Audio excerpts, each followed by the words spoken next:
Eu vou contar uma história sobre grana para vocês. Muitas pessoas têm curiosidade sobre dinheiro, sobre crescer, sobre ganhar mais, sobre ganhar uma promoção no trabalho, seja lá o que for, né? Mas tudo relacionado a isso, ó. Din-din, grana, grana, grana, grana. E hoje o assunto é esse.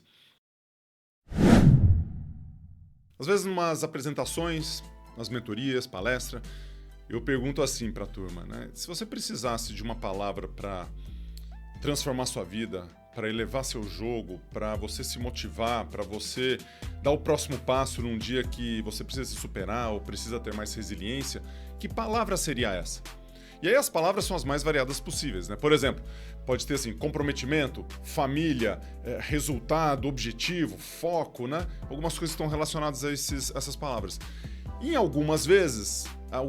várias vezes, uma das palavras que chegam é boleto. É isso aí.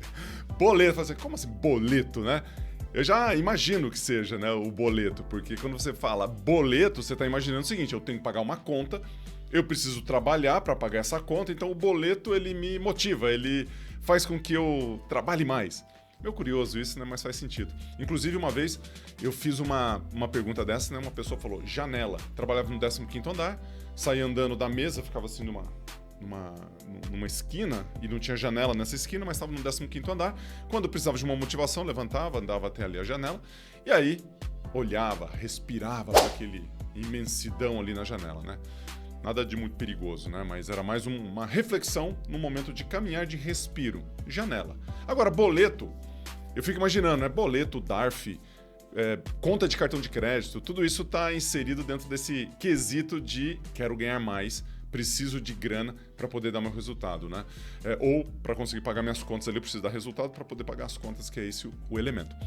De qualquer forma, essa palavra, quando eu escuto boleto, eu escuto as questões financeiras, me leva a uma reflexão, uma história que eu escutei um tempo atrás, que eu utilizo muito nos meus treinamentos, nas minhas coisas, que tem a ver com a história do Diócrates.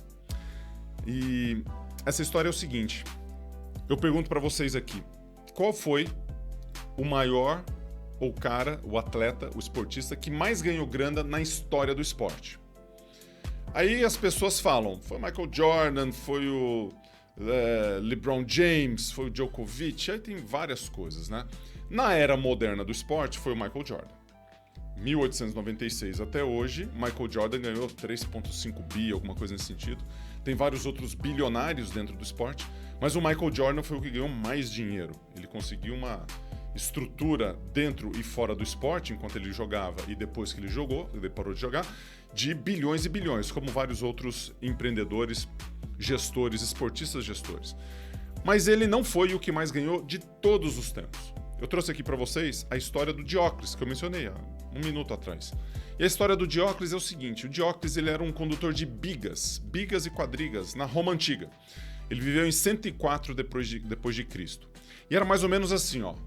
Eu sou de Ituverava, né? E Ituveravense é charrete isso, né? Condutor de bigas, né? Tem um cavalo ali puxando numa charrete, é charrete, meu. E o Diócrates, ele tava na Roma Antiga ali e tal, conduzindo a charrete, pá. Veio um olheiro, olhou para aquilo e falou o seguinte: cara, esse negócio aí é muito legal. Esse cara é bom. Olhou, né? O olheiro o olheiro olhou, viu o Diócrates fazendo aquela atividade e falou: esse cara tem talento. Esse cara é bom pra caramba. Aí ele fez um convite pro Diócrates. Ele virou pro Diócrates e falou assim: Diócrates, vem aqui, rapaz. Você tá aí, ó, conduzindo biga, aí nessa imensidão, nesse areial aí. Que tal se você vier pra Roma e competir nos circos máximos? Nos circos máximos. Fica lá aquele povo todo louco, todo mundo lá nos jogos romanos, aquela coisa toda. E se você chegar entre os 3 primeiros colocados, você vai ganhar grana pra caramba. Terceiro ganha um pouco menos, segundo ganha um pouco mais. E se você ganhar em primeiro, cara, é sestércios, que era a moeda da época, ânforas de vinho, ânforas de azeite. Era a Fórmula 1 da época. O cara entrava lá, dava 7 voltas no pau nos circos máximos e saía glorioso com todo aquele resultado que ele tinha. Só que o cara virou pra ele, antes dele responder, falou assim: mas antes de você responder, você precisa saber de uma coisa. Se morrer, não ganha nada. Aí o Diógenes falou assim: pô, como assim? Eu posso morrer? Como eu posso morrer? Pode. Pode passar uma uma pata de cavalo na tua cabeça, pode passar charrete no meio, te dividir em dois, você pode capotar. Inclusive, a turma que vai lá assistir tá torcendo, né? Para que alguma coisa aconteça pra, né, dar aquela emoção ali nos jogos, né? Aí o Geoffrey pensou, e falou assim, pô, tô fazendo nada aqui mesmo, né? Tô conduzindo a biga aqui sem nada, eu topo. Mesmo colocando a vida em risco, o Geoffrey foi para lá e participou dos jogos durante muitos e muitos anos. Isso foi em 104 depois de Cristo. E Diocles, em dinheiro, grana, din-din, de hoje, ele chegou a acumular ou ter uma fortuna, né, ganhar em premiação, 15 bilhões de dólares. 5 vezes mais do que o que mais ganhou, que foi o Michael Jordan, na era moderna do esporte. Olha que loucura. O cara lá atrás, fazendo o esporte, a Fórmula 1 da época, corria, ganhou milhares e milhares de corridas com 1 cavalo, com 2 cavalos, com 4 cavalos. O cara era um monstro. E ele conseguiu acumular uma fortuna incrível em dinheiro na época e hoje, né? 15 bilhões. Aí eu fico imaginando assim, você que está assistindo esse vídeo aqui, se você fosse colocar sua vida em risco por grana, quanto que seria o suficiente? Se eu te der 200 milhões de dólares, você vai colocar sua vida em risco? 1 milhão de dólares. 1 milhão de dólares talvez não. 200? Sim. E 1 bilhão? 1 bilhão é bastante.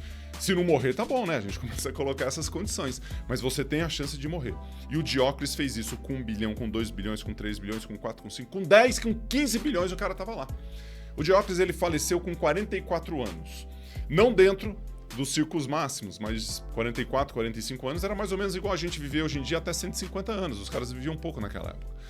Mas, de qualquer forma, Diocles foi um grande atleta, um grande competidor e conseguiu superar num esporte onde tinha muita dificuldade e risco de vida.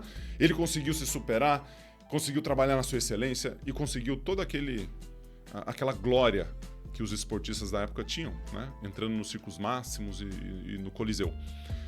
E aí vem a grande pegada. Onde que eu quero chegar com isso, né? Você deve estar se perguntando, e eu com isso, né? Por que você está me contando essa história?